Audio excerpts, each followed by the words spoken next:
有個觀眾咧就問咧，關於我對以股代息嘅睇法啊，以股代息啊，即係香港有啲公司咧，佢派息咧就會提供一個選擇，就係以股代息嘅。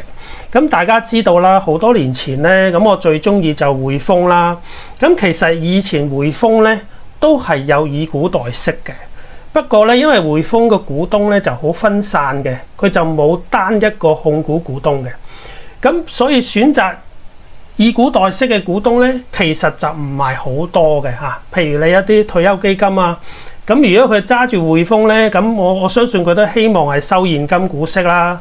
咁所以整體嚟計啦嚇，雖然我冇個實質嘅一個數字啦，但我相信咧，匯豐當年啊，即係講緊當年匯豐選擇以股代息嘅股東咧，應該唔會太多啊！我相信唔會超過1/3啦，甚至可能1/4都冇啦嚇。咁不過時代都變咗啦，而家匯豐咧已經唔再提供以股代息噶啦嚇。佢唔單止唔提供以股代息，以前匯豐咧都唔回購係咪？咁但係而家咧匯豐都大力回購啦。咁所以咧。我覺得以股代息咧係已經唔合潮流啦。咁事實上咧，以股代息咧係會有一啲唔好處嘅，對於股東嚟講。咁啊，第一佢會增加發行股數啦。咁由於個股數增加咗咧，咁如果你公司唔能夠做到個盈利嗰個增長咧係超過嗰個股數嘅增長咧，咁你每股盈利咧就會下跌㗎啦。咁我以前咧出席一啲本地公司啊，即係香港人嘅公司啦嘅股東大會啦，咁我就建議大股東啊，你個股價咁平，你即係股價折讓咁大，咁你不如回購股份啦。咁啊大股東就答我，佢話我哋公司啲資金咧係愛嚟擴張生意嘅，咁如果我資金用嚟回購股份咧，咁公司嘅股本咧就會越嚟越少噶啦。咁其實咧，我覺得咧，經過我接觸咧，唔少香港嘅公司嗰啲大股東咧，都係有呢種睇法嘅，即係佢哋比較注重咧公司嘅規模，尤其是公司嘅收入。但係咧，其實一間公司咧，我覺得咧就應該更加注重嘅係每股盈利嘅增長，而唔係整體收入嘅增長。有時你規模大咗，即使你收入增加咗，但係咧，如果你增收不增利咧，咁你每股盈利咧都未必有增長嘅。你就算你每股盈利有增長，如果你以股代息，導致到你嗰個股數增加得仲多過你盈利嘅增長咧，咁其實你每股盈利咧就冇增長，甚至可能會倒退添。咁所以身為股東咧，我覺得我更加注重咧就係每股盈利嘅增長，每股派息嘅增長，同埋每股股價嘅增長。咁我希望香港啲公司嘅大股東咧，可以養成呢一種文化咯，就係更加注重每股盈利嘅增長，更加注重每股股息嘅增長。咁其實如果你間公司你每股盈利不斷咁增長，每股派息不斷咁增長，其實你嘅股價自然都會升㗎啦。咁我哋再講翻以股代息啦。咁香港公司咧就同匯豐唔同，因為香港公司咧好多時候咧個大股東嗰個持股比例咧係好高嘅。有啲公司大股東個持股比例咧超過50%，甚至有啲60%啊、70%啊咁都有嘅。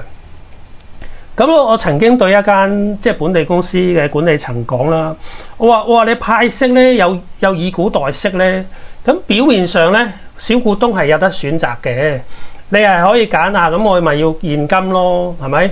唔係一定要揀股票嘅啫。咁表面上就係嘅，表面上小股東係有得選擇要現金或者股票嘅，但係事實咧小股東係冇得選擇嘅。點解咧？因為大股東咧就揸住60%或者以上嘅股權啊嘛，咁大股東就選擇咗要股票喎，即係佢要以股代息喎。咁你加上大家知香港啲股票個 P/B 折讓好大噶嘛，咁你以股代息咧，佢就係用嗰個折讓咗好大折讓嘅股價去增發啲股票噶嘛。咁如果你年大股東都選擇以股代息，咁嗰個股票數目咧其實就年年都增加嘅。咁你以一個折讓價增發股票，咁你又會令到你每股資產淨值咧會下跌。咁如果你年年都咁做咧，其實咧你每股資產淨值咧就會持續咁下跌。咁你每股盈利亦都好大機會咧都係跟住下跌嘅。咁如果你小股東話，我死都要選擇現金，都唔係唔得嘅。咁但係咧，你個股權咧就會被攤薄啦。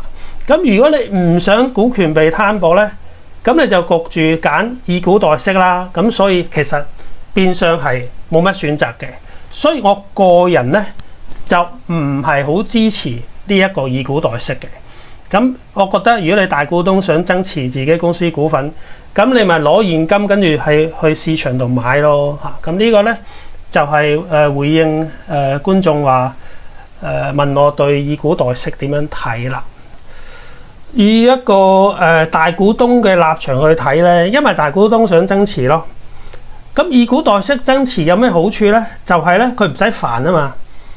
佢咪年年選擇以股代息，咁佢自動嗰個就等於用股息去增持嗰間公司嘅股權咯。